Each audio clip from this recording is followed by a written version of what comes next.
there are a lot of people that are still trick-or-treating this year. How can they stay safe this year? How, are there safe alternatives? What are we seeing right now? Well, there's a lot of things that people can do to stay safe. I think people just need to get creative. What we're seeing right now in terms of COVID, of course, is that our numbers are going up, up, up. And, on the pediatric side, to emphasize again and again, for the most part, kids do okay with COVID. But we want to keep our entire community safe, right? It's not just about the children, it's about the parents, it's about the grandparents, it's about people, with pre-existing conditions. And so people just need to take a few minutes and just think about how they can do this while minimizing the risk, right?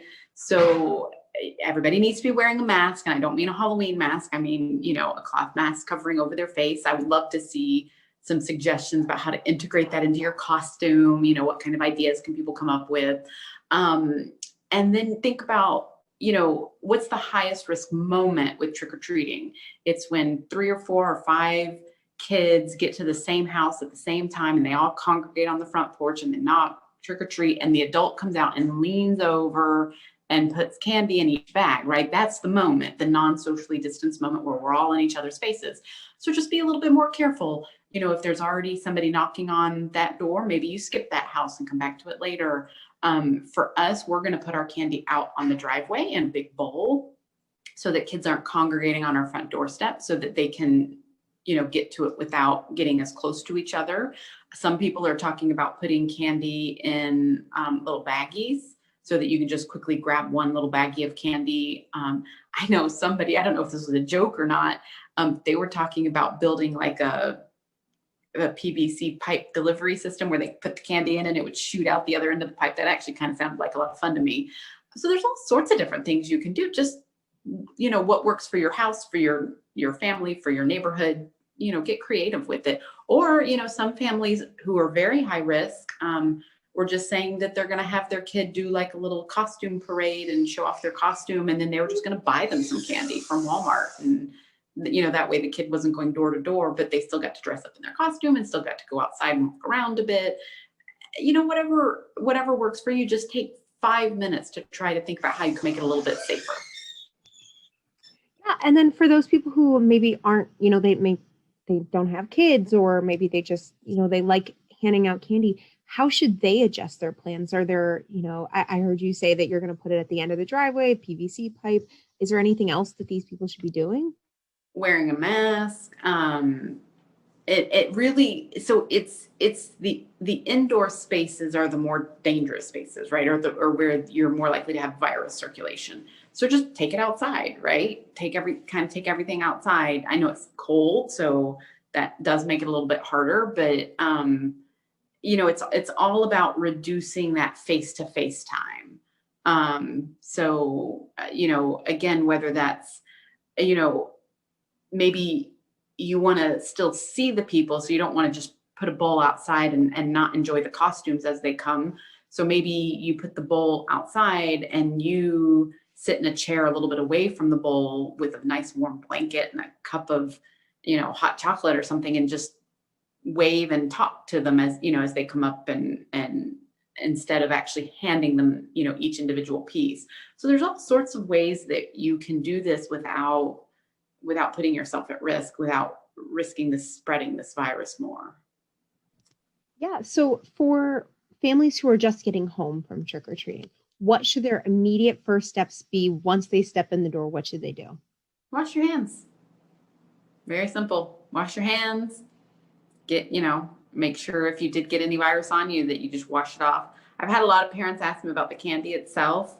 The virus can live on some surfaces. Whether the candy is high risk, I don't know. It's probably more like a medium risk as far as I can tell.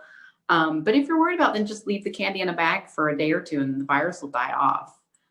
That's what we're doing for, people have really been eager to donate toys and candy and costumes and things to the hospital for kids who need to be hospitalized during the holiday season. That's a pretty typical thing. And we're still accepting donations. We just isolate it. We have a little room where things get put in and they can sit in isolation for, I think it's 72 hours. And then it's perfectly safe because the virus will have died off. So if you're very concerned about, the candy itself, then just isolate it.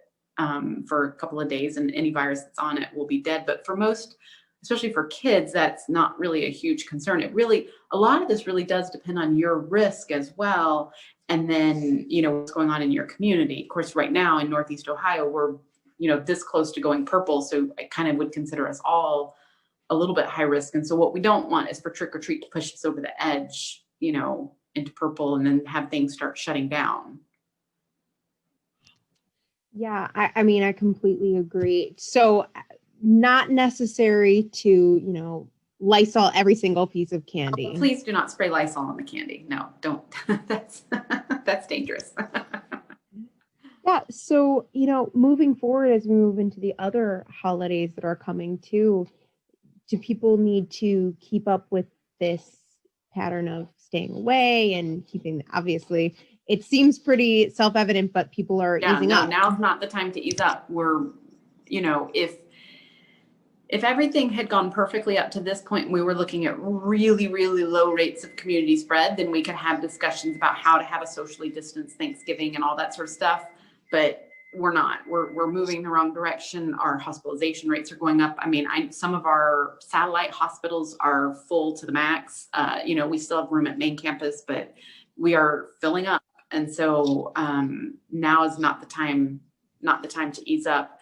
If you are determined that you absolutely must have, all your families over for Thanksgiving, then they need to isolate beforehand. They need to spend the week or two prior to Thanksgiving in complete quarantine, because then you'd basically be bringing them into your quarantine bubble, right? And so there are ways to do it if you're completely determined to do it. Obviously, outside is better than inside.